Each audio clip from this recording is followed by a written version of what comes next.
Okay, welcome back to my playthrough of Empire of the Sun, the South Pacific scenario. We are in the last turn of the scenario, which is turn 6 of the game.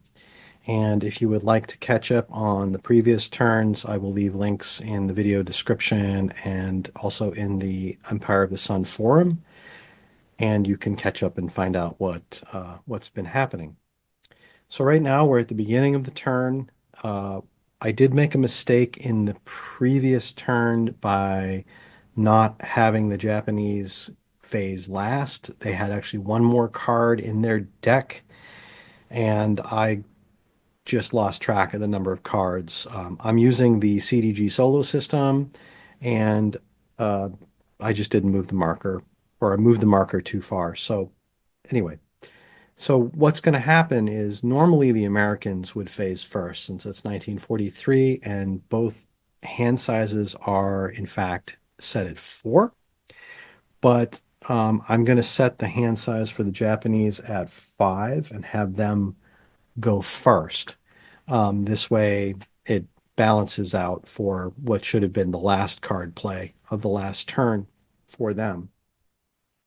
Both the Japanese and the Allies have cards also in the future offensives queue, so that may or may not come into play.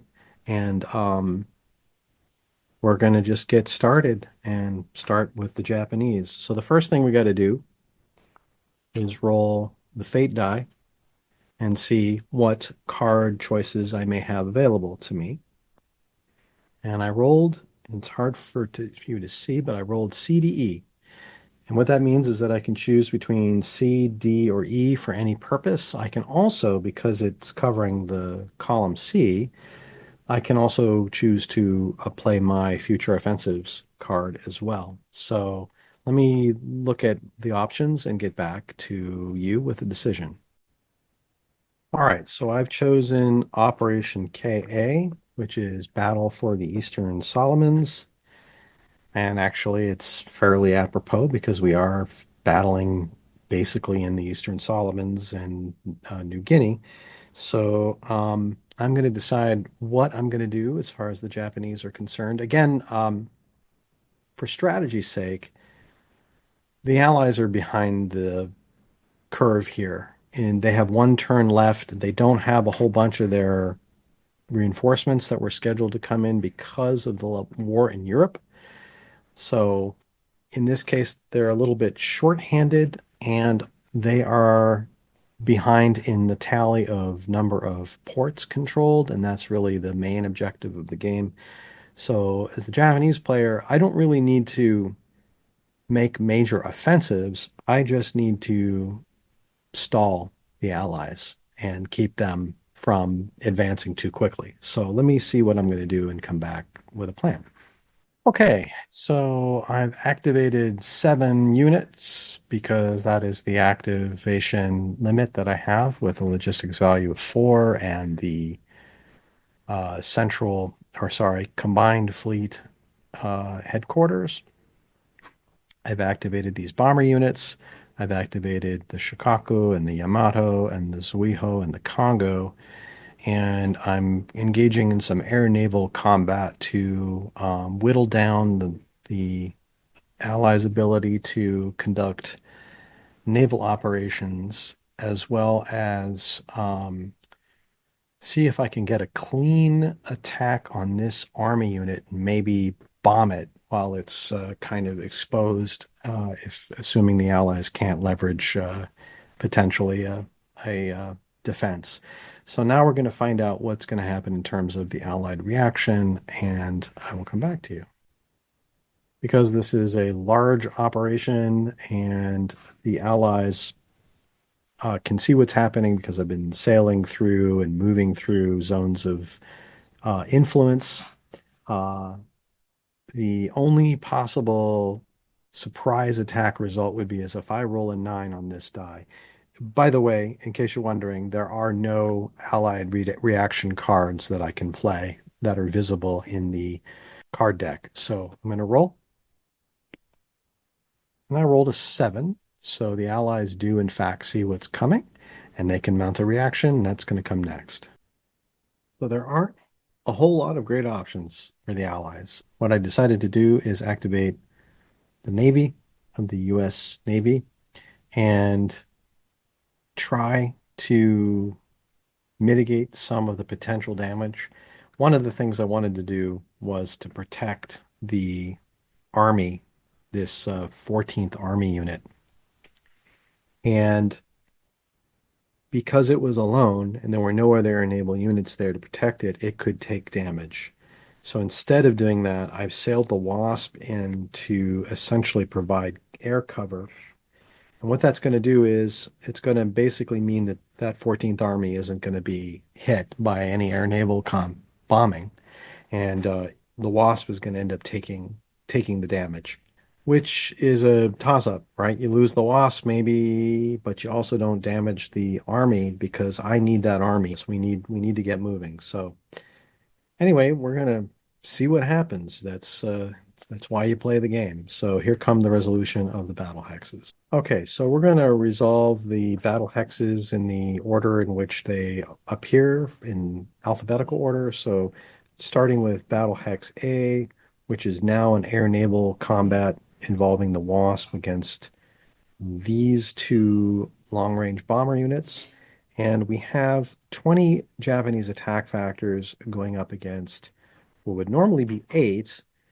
However, in this operation, there is some tactical confusion as part of the card event. And so the strength is reduced by 2. So it's actually 6.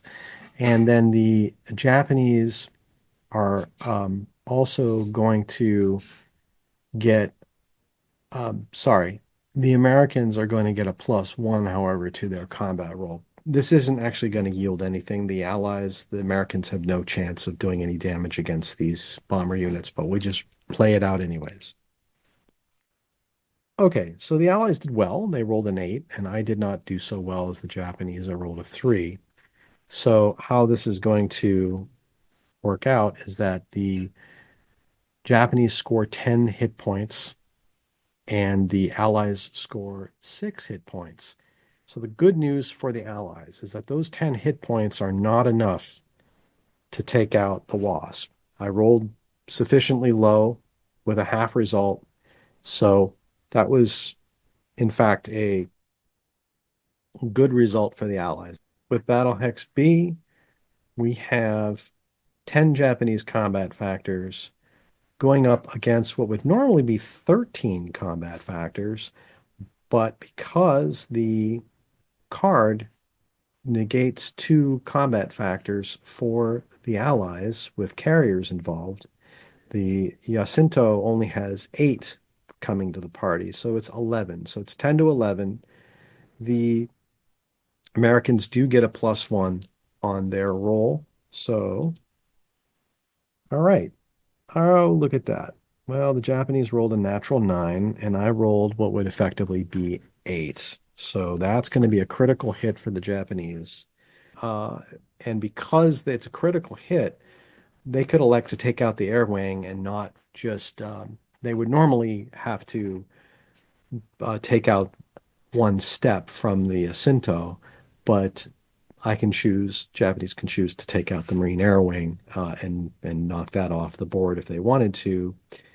The Allies score 11 points, so the Allies will, in fact, do damage to the Japanese, and they will flip over this 27th Air Force.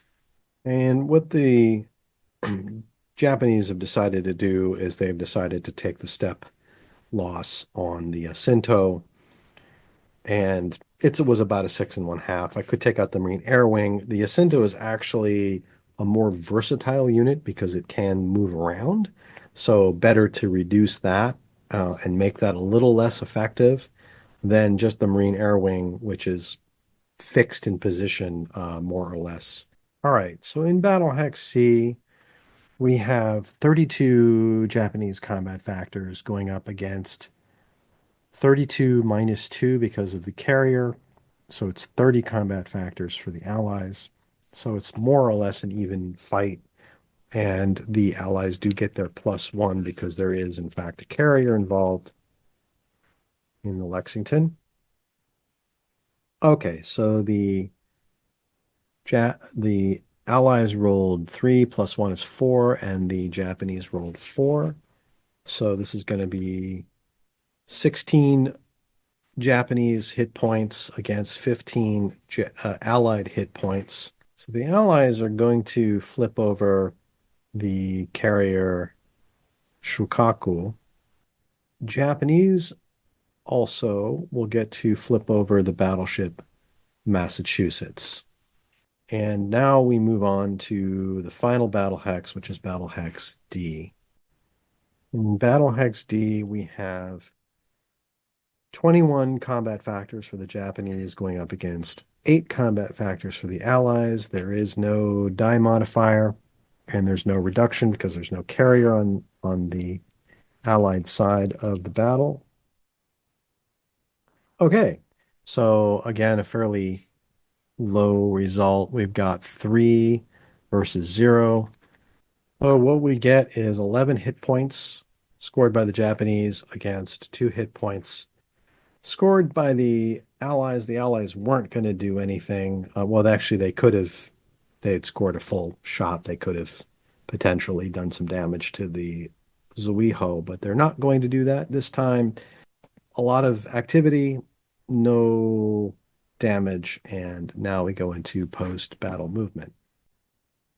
Okay, so that ends that round of battle, and that ends the Japanese phase. And now we phase over to the Allies. I will move the Japanese card marker down to 4. We move to the Allies. Roll the fate die. And I roll D and E, which basically means playing cards in slots D or E for allowable purposes, and I will be right back.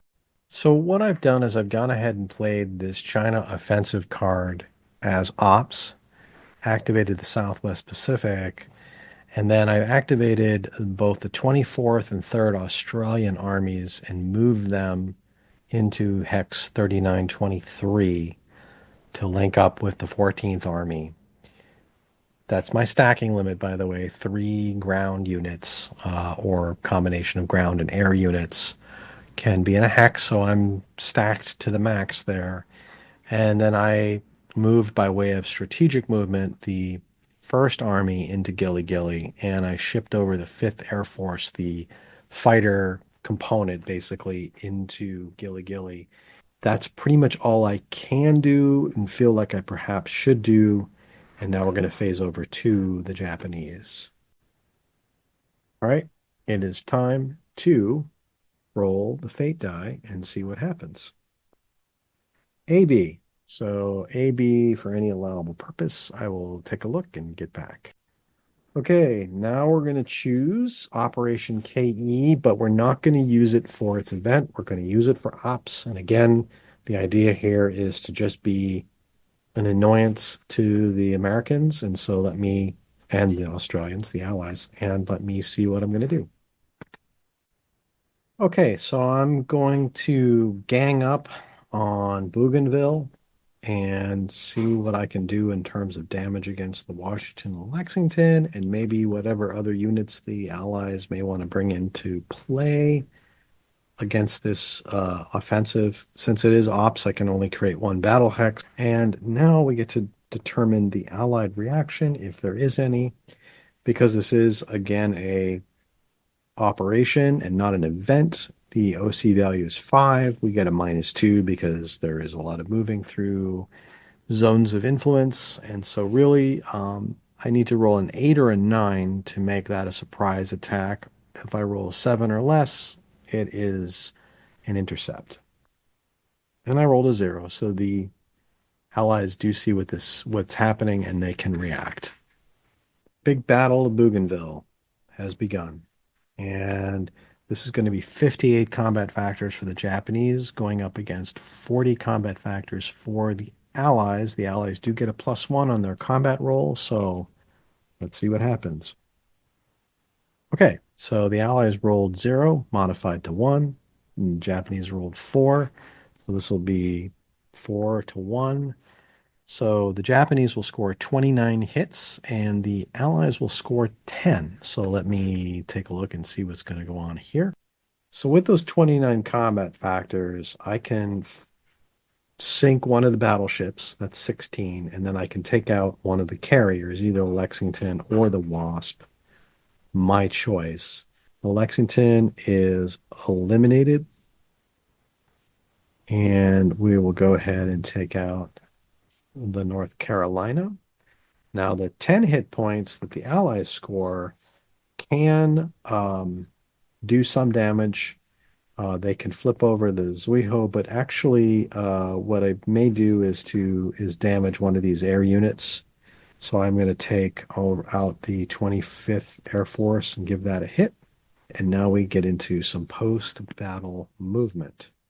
So we phase over now to the Allied player and roll the fate die.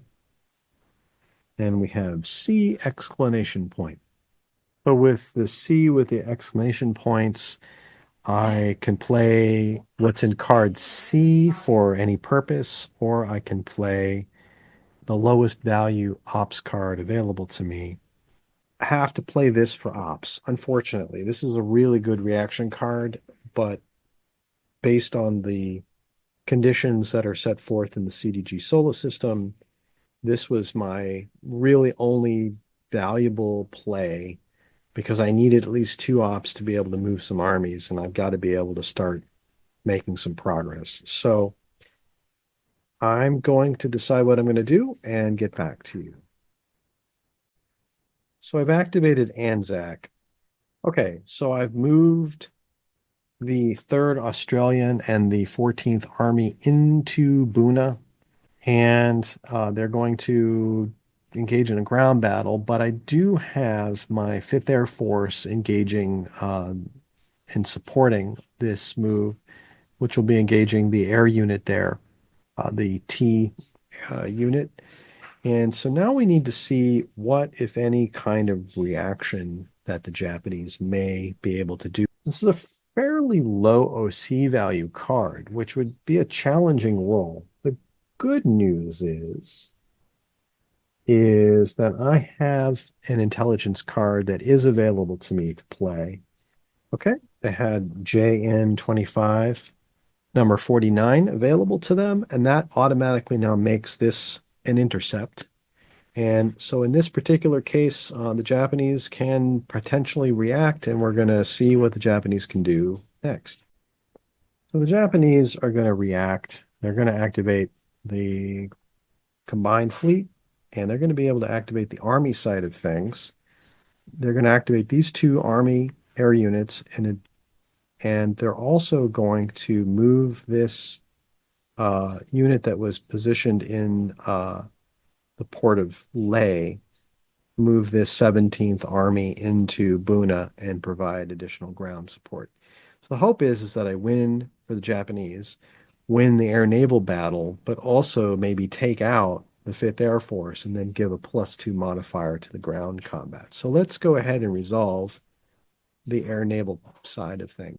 All right, we've got 5 combat factors for the Allies going up against 24 combat factors for the Japanese. And we'll roll up the dice. And it is 5-7 in this result here. So 7 and 5. So the Japanese will score 12 hit points and the Allies will score 5 hit points. Those 5 hit points, that wasn't going to do anything to those units. There was nothing that could happen. And unfortunately for the Allies, that 5th Air Force unit that was trying to cover the assault has been eliminated from battle. So what that's going to do now is mean that for the Japanese, I should say, have air superiority and therefore are going to get a +2 on the ground combat roll that's going to come up next. Okay, so 44 combat factors for the Allies against 36 combat factors for the Japanese. The Allies will get a -2 because they're attacking and they're into mixed hex, and the Japanese are going to get a +2 because they have air superiority. Okay, well, the Allies did really great. They rolled a 9, but there is no critical hit in ground combat, so that's a 7 versus a modified 3.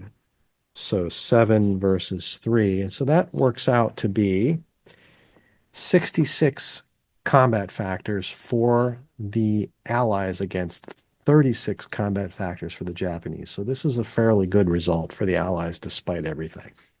You know, it could have gone a number of different ways. The entire army is destroyed. Both army units are destroyed by the Americans and the Australians. The Australians do take a hit, and so the 14th Army and the 3rd Australian Army now have taken the airfield at Buna, and the T Air Force that is remaining is going to have to do an emergency move out. Okay, so we phase over to the Japanese, and the number of cards remaining are 3 for the Japanese and 2 for the Allies. So now let's roll the fate die. AB. So I will reveal A and B, and then let me get back to you with a plan. All right, so here we go. We've got the Tokyo Express. I'm going to play this for the event. Okay, big battle time. 2 battle hexes were created.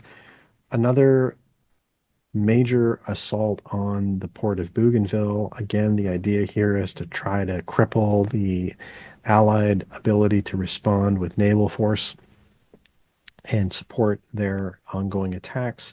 And then a bombing run with actually these 2 bombing units, didn't forget to activate that guy, against the airfield in Buna that was just taken. The idea here is that if the Allies are not able to cover with air, then those units will be vulnerable, and potentially I might be able to get a step loss against one of those guys. So let's see what happens in terms of the Allied reaction next.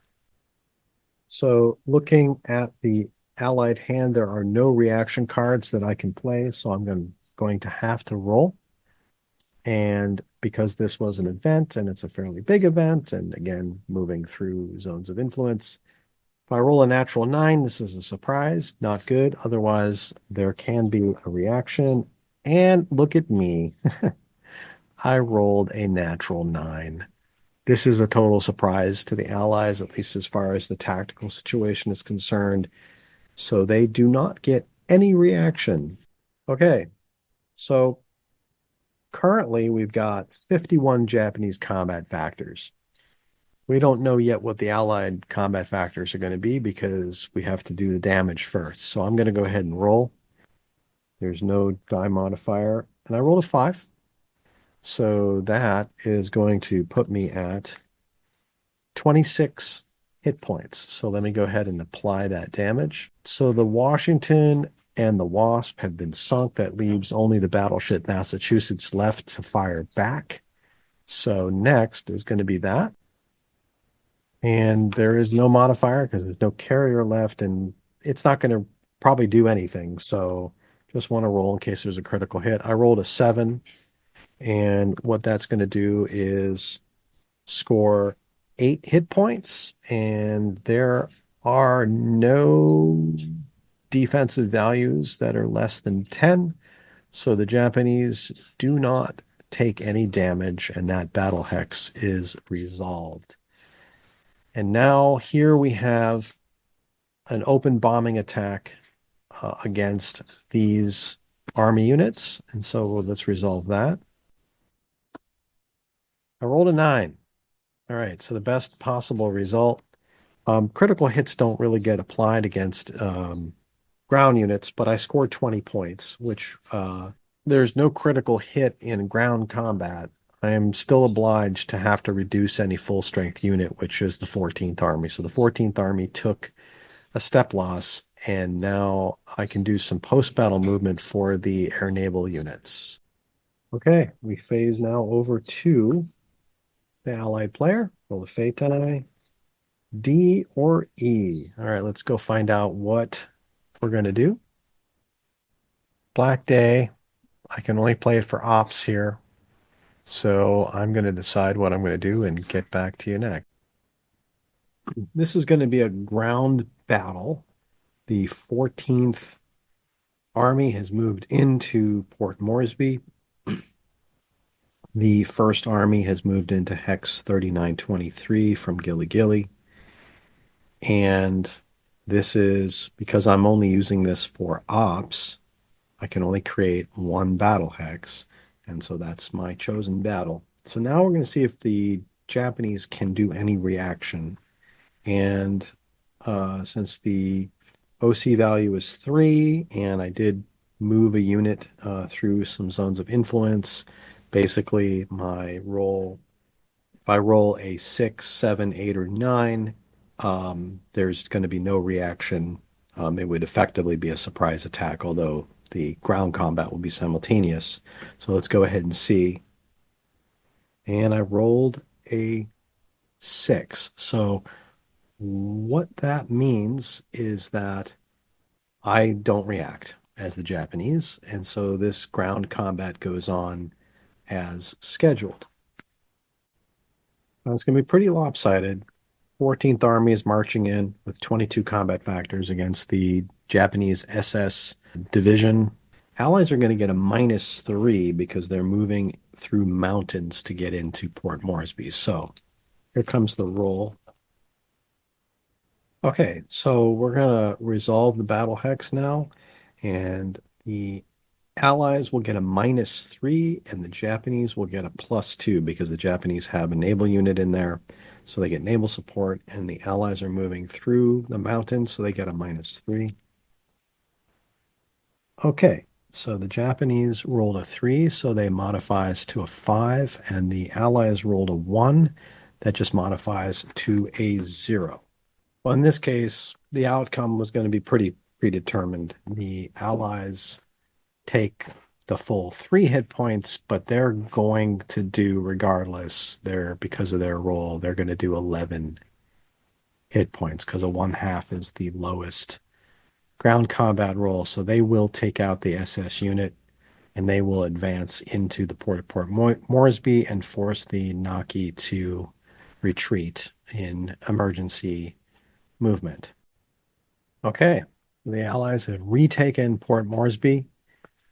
The 14th Army is there. The Naki has relocated itself into the port of Leh, and now we phase over to the Japanese. Another roll of the fate die. And we have C exclamation point.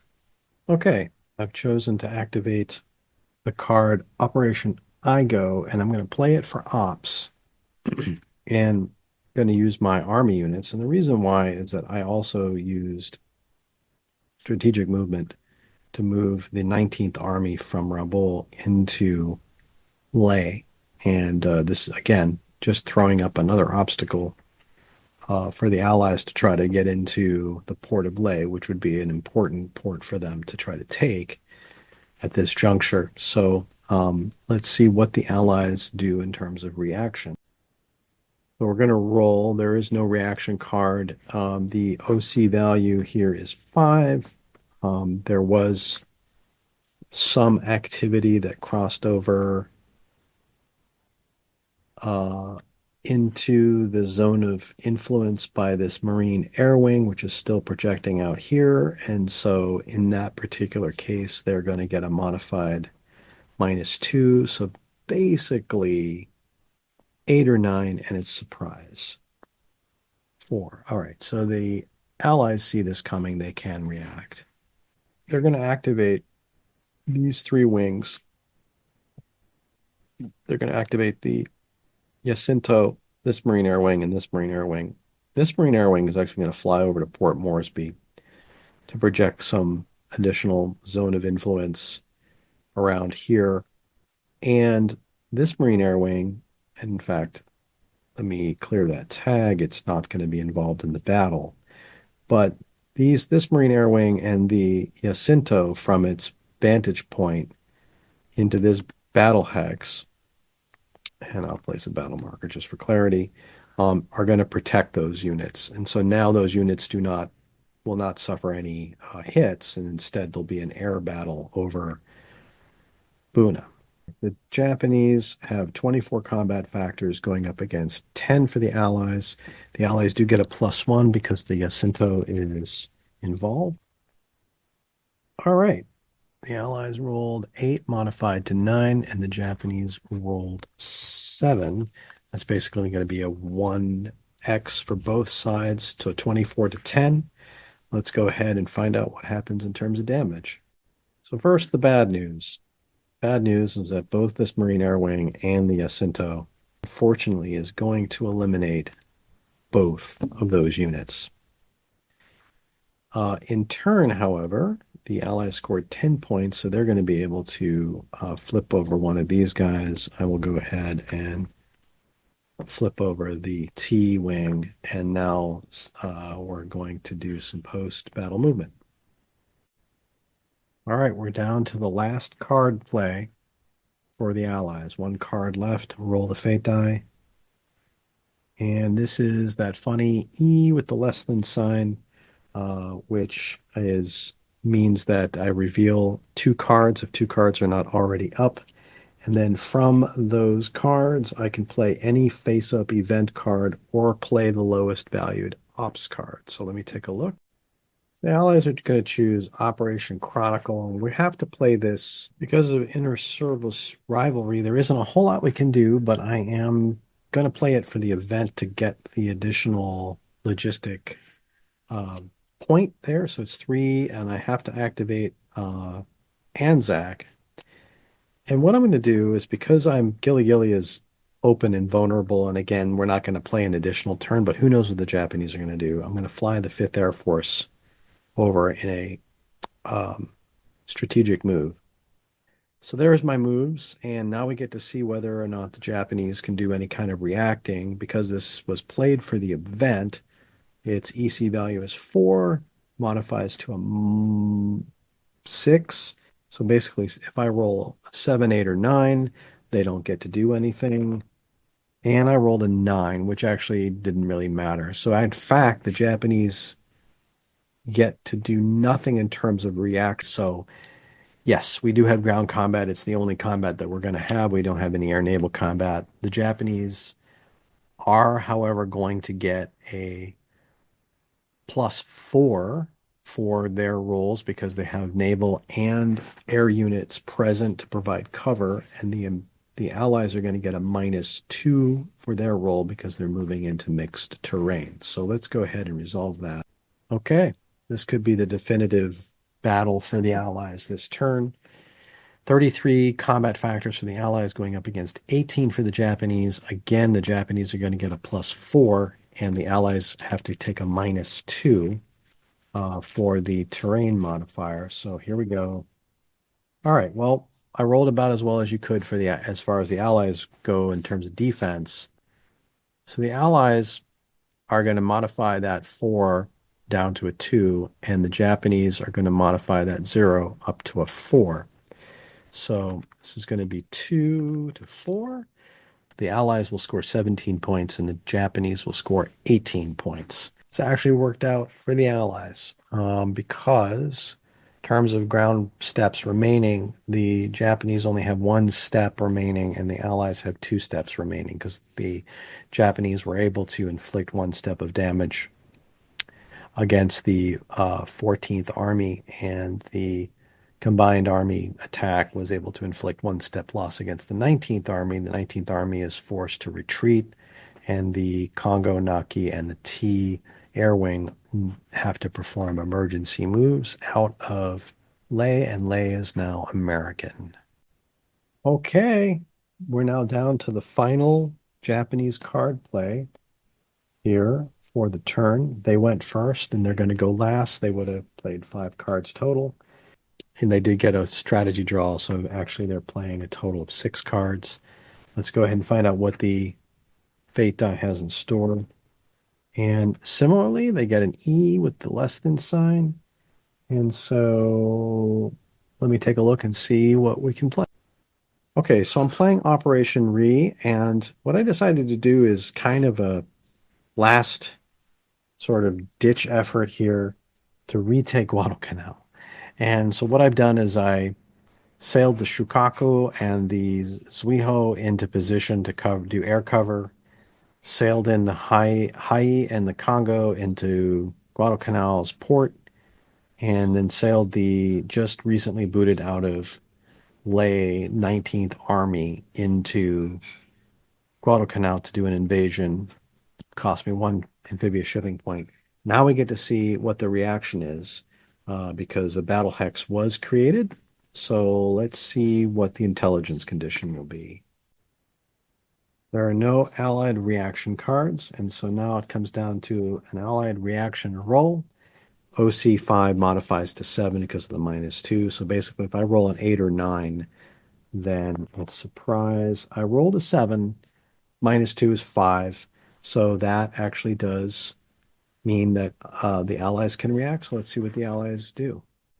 Okay, so in an effort to not lose Guadalcanal, but it is a bit of a last ditch effort, I've moved the first Marines from Bougainville into Guadalcanal to try to counter the attack, the ground attack, and I have moved the battleship Massachusetts in to try to provide some kind of support. And I did activate the second Marine division because I might want to do some repositioning. Currently, it's just sitting there in New Georgia, but it might maybe post-battle. Who knows? So let's go ahead and do the air-naval combat. So 47 combat factors for the Japanese, with 8 combat factors for the Allies. We roll the dice, and we see that the Allies did the best possible thing they could do. They scored a 9 on that. The Japanese scored a 5. So that is a critical hit for the Allies. The Japanese will score 24 points. They are going to sink the Massachusetts, but the Massachusetts is going to go down swinging and they will inflict damage. And so it looks like they're going to be able to take out the Congo is going to get hit. So we'll flip the Congo and the Massachusetts valiantly. Where is the Massachusetts here? Valiantly is destroyed. Okay. So that is the air naval combat. Now we resolve the amphibious invasion.